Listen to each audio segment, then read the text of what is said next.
अस्सलाम वालेकुम फ्रेंड, मैं हूँ आपकी दोस्त आपके चैनल मेरे घर के पकवान से। तो मैं आज आप लोगों के लिए चिकन कौरमे की बड़ी ज़बरदस्त सी डिश लेकर आई हूँ। कौरमा एक रिवायती पाकिस्तानी और भारतीय पकवान है जो ख़ास मौक़ों पर बनाया जाता है। ये गोश्त, दही और मुख्तलिफ़ मसालों के मिलाप से तैयार किया जाता है जो इसे मुनफरिद जायका और खुशबू देता है। कौरमे की तरकीब में मुख्तलिफ़ अक़साम के गोश्त इस्तेमाल किए जाते हैं जैसे बकरी, मटन या चिकन, और ये अमूमन नान या चावल के साथ इस्तेमाल किया जाता है। इसकी ख़ास बात इसकी खुशबू, मसालेदार जायका और तहज़ीबी पस मंज़र है जो इसे एक ख़ास मुकाम फ़राहम करता है। हमारे घर में कौरमा आम तौर पे दावतों में और मुख्तलिफ़ किस्म की इवेंट्स में ख़ास तौर पर बनाया जाता है। तो कौरमा बड़ा ज़बरदस्त सा बड़ी अच्छी डिश है जो आज मैं आप लोग से चिकन का कौरमा की रेसिपी शेयर कर रही हूँ। बड़ी ज़बरदस्त सी और झटपट तैयार होने वाली। इसकी ख़ास बात ये होती है चिकन की, तो झटपट तैयार हो जाती है। तो चलें स्टार्ट करते हैं। तो मैंने कौरमे के लिए, चिकन कौरमे के लिए ड्रम स्टिक लिया है।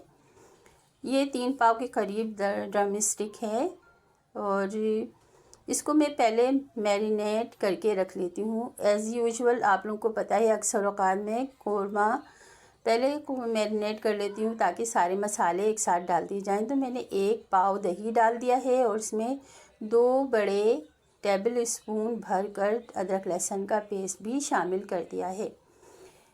1 से 1.5 पाव मैंने डाला है दही तकरीबन। और ये है होममेड कौरमा मसाला, 4 बड़े टेबल स्पून भर भर कर ये मैंने इसमें मसाले में हर चीज़ मौजूद है। अलग से हमें कुछ नहीं डालना, नमक, मिर्च, हर चीज़। अब मैंने इसको अच्छी तरह से इसमें डिप कर दिया है। सारे गोश्त को अच्छी तरह से मैरिनेट कर दिया है, देखिए अच्छा सा। अब इसको मैं ढककर 1 डेढ़ घंटे के लिए रख दूँगी, 1 डेढ़ घंटे के लिए। अब मैंने प्याज ले ली है, 1.5 पाव के करीब प्याज है, बारीक स्लाइस करके रख लिया है और पतीली को झटपट मैंने चूल्हे पे चढ़ा दिया है। अब इस कौरमे के लिए मैं घी का इस्तेमाल करने वाली हूँ। 1 पाव के करीब मैंने घी लिया है, 1 प्याली भर कर बग़ैर पिघला हुआ घी। अब ये मैंने सारा इसमें डाल दिया है और ये जो कटोरी में नज़र आ रहा है ना, तो ये कैमरे के अलावा साफ़ करके अच्छी तरह से ये भी मैंने इसमें शामिल कर दिया था। अब ये देखिए घी जो है थोड़ा मेल्ट हो रहा है। फ्लेम मैंने स्लो किया हुआ है। तो इसी स्टेज पे मैं इसमें प्याज भी डाल दूँगी ताकि छींटें वगैरह ना उड़ें। फिर थोड़ा सा फ्लेम में तेज़ कर दूँगी। प्याज को पहले फ्राई करने के लिए पहले तेज़ चूल्हे पे चढ़ाना पड़ता है, तेज़ फ्लेम पे, और चम्मच मुसलसल चलाना पड़ता है। आप जितनी बारीक प्याज काटोगे ना तो प्याज बहुत अच्छे से ब्राउन होगी। तो आपको डार्क ब्राउन नहीं करना है। ये देखिए मैंने फ्लेम तेज़ करके बनाया, इतनी प्याज फ्राई हुई।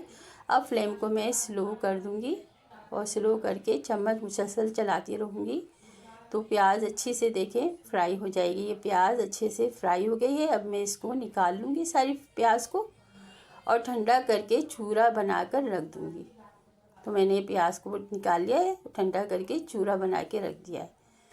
अब इसी पतीली में ही मैंने अब ये थोड़ी सी प्याज जो रह गई है तो मैरिनेट किया हुआ चिकन जो है वो मैं इसमें डाल दूँगी सारी विद मैरिनेशन के। तो अब ये देखिए ये 1.5 घंटे पहले मैंने मैरिनेट करके रखा था। अच्छा सा मिर्च मसाला इसके अंदर जज्ब हो गया होगा।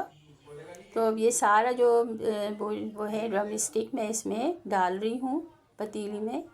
आराम से डालें ताकि छींटे ना उड़ें, कपड़े वगैरह ख़राब होने का एहतमाल होता है। तो आराम से मैंने ड्रम स्टिक इसमें डाल दी हैं। अब जितनी भी मैरिनेशन है वो भी मैं इसमें डाल दूँगी आराम से। इसमें ज़रा पानी डाल दिया था मैंने, जो दही वही लगा हुआ था ना कटोरी में, उसमें पानी थोड़ा सा डाल के वो भी मैंने इसमें डाल दिया था। तो थोड़ा सा लिक्विड ही हो गया है ये। तो फ्लेम थोड़ा सा तेज़ करके पहले इसका पानी जलाऊंगी। पानी जला के फिर इसको भून कर जो प्याज मैंने एक चूरा करके रखी थी, वो मैं इसमें शामिल कर दूँगी। ये काम मैं आपको पहले से बता रही हूँ, क्योंकि प्याज चूरा करके डालने वाली जो वीडियो थी वो मुझसे गलती से स्किप हो गई है। तो मैं आपको सबको पता ही होगा कि प्याज को चूरा करके, अगर चूरा ना हो तो उसे ग्राइंडर में पीस के थोड़ा सा पानी या दूध डाल के वो डाल दें। तो ये मैंने देखिए इसमें इस स्टेज पे मैंने प्याज इसमें शामिल कर चुकी हूँ बस। और अब इसको देखें अच्छा सा ये भुन गया है। थोड़ी सी देर इसको थोड़ा सा पानी डालकर मैं इसे रखूँगी थोड़ी देर में।